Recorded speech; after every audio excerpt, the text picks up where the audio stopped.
Welcome, everyone, to this recap session for financial management. Today, we'll revisit the crucial topics of investment decisions from Session 3 and financing decisions from Session IV. These core areas of financial management are intrinsically linked, dictating how a firm allocates its capital and how it acquires the necessary funds. In our dynamic economic landscape, understanding these strategies, particularly as they integrate modern fintech and digital transformation, is paramount for every aspiring business leader.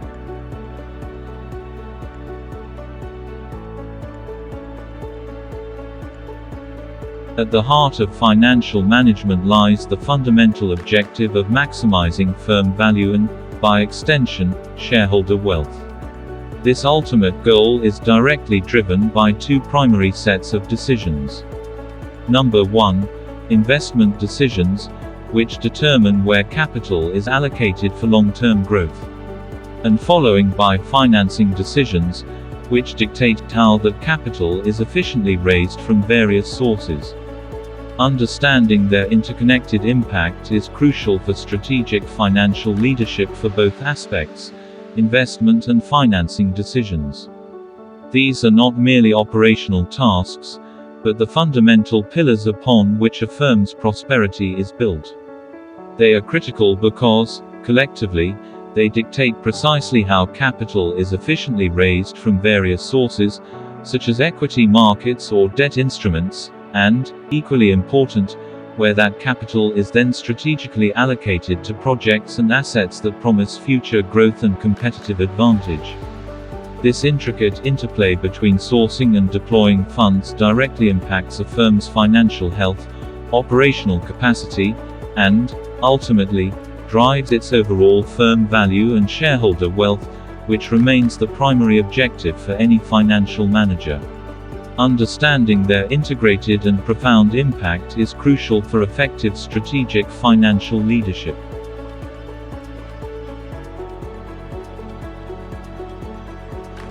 Let's begin with capital budgeting fundamentals from Session 3.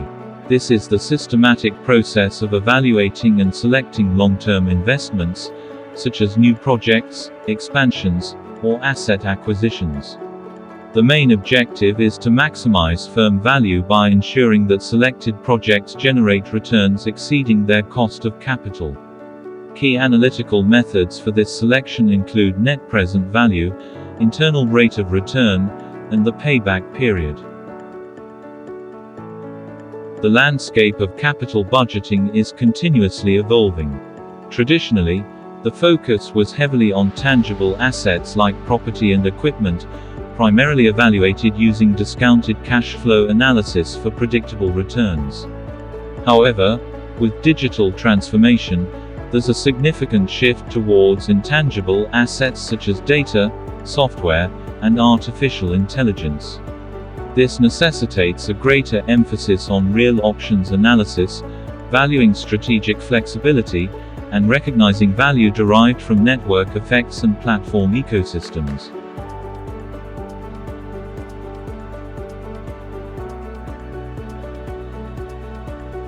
Let's now delve into the capital budgeting fundamentals, a cornerstone of investment decisions. At its core, capital budgeting is the process of evaluating and selecting long-term investments.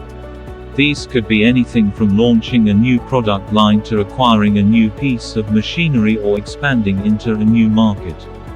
The overarching key goal in this process is to maximize firm value by meticulously selecting only those projects that are projected to generate returns above the company's cost of capital, ensuring value creation for shareholders.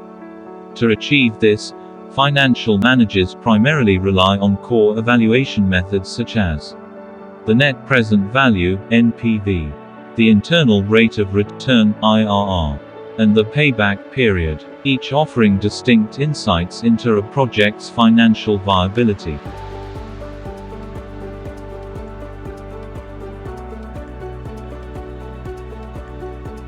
Among capital budgeting techniques, net present value, or NPV, and internal rate of return, IRR, are considered the most robust.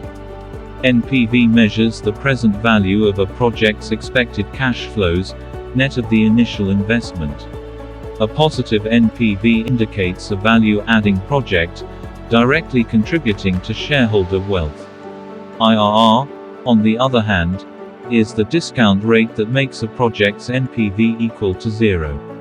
If the IRR exceeds the company's cost of capital, the project is generally accepted. While both incorporate the time value of money, NPV is often preferred for its clear linkage to value maximization.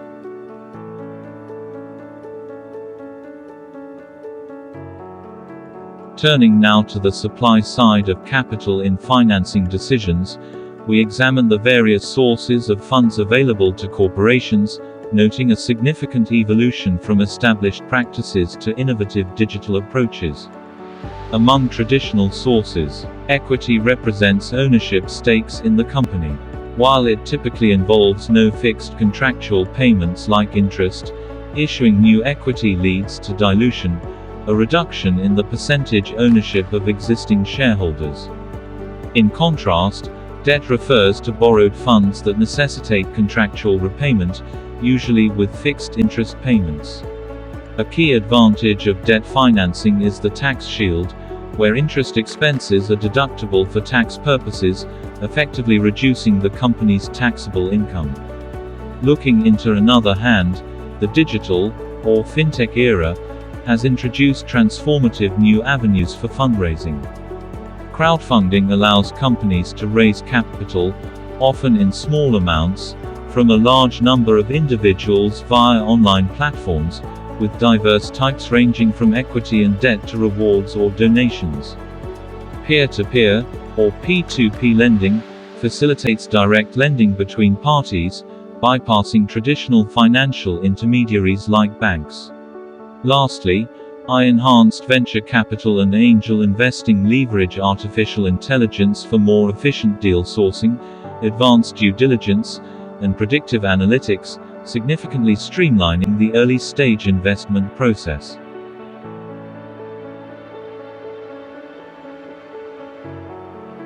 Measuring risk, the CAPM. To quantify expected returns in relation to systematic risk, we use the Capital Asset Pricing Model, or CAPM. The formula states that the required return on an asset equals the risk-free rate plus its beta multiplied by the market risk premium. Beta measures a stock's sensitivity to overall market movements. For instance, a beta greater than 1 indicates higher volatility than the market. CAPM is vital for estimating the cost of equity, which in turn feeds into our weighted average cost of capital calculation.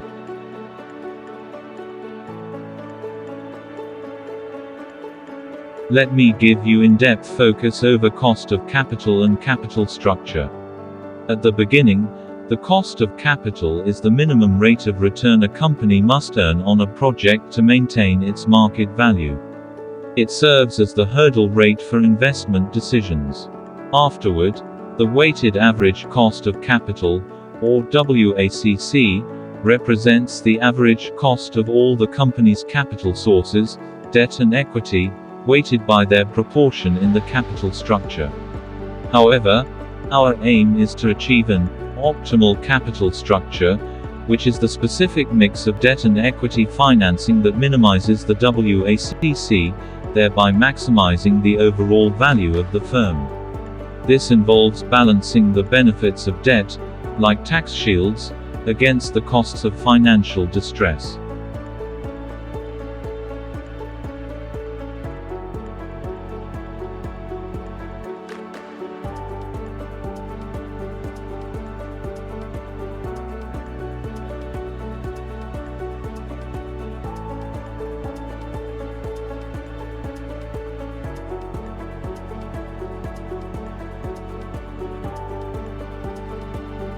Currency risk arises from adverse movements in exchange rates that can negatively impact a firm's financial position.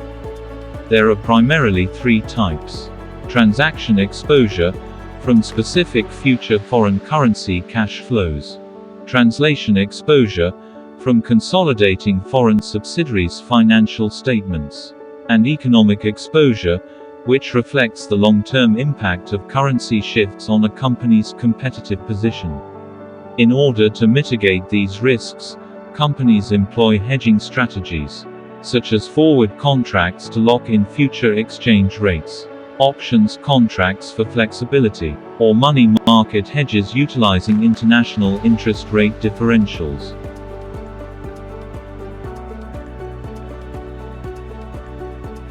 Crucially, investment and financing decisions are not isolated. They exhibit a powerful synergy. Strategic alignment means that investment opportunities must be evaluated in conjunction with the company's ability to finance them.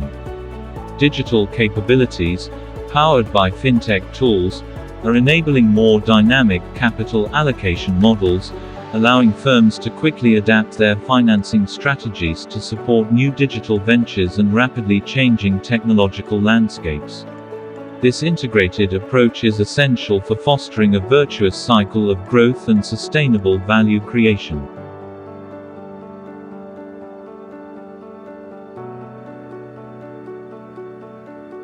Leverage, magnifying returns and risk. Financial leverage refers to the use of fixed-cost financing, primarily debt, to amplify returns to shareholders. The upside is clear. When a company's operating profits are strong, the fixed interest payments on debt can lead to a magnified increase in earnings per share, or EPS, for equity holders. However, leverage is a double-edged sword. It also magnifies losses. If operating profits decline, the fixed interest burden can lead to a sharp decrease, or even negative, EPS, significantly increasing the company's financial risk, which is distinct from its underlying business risk.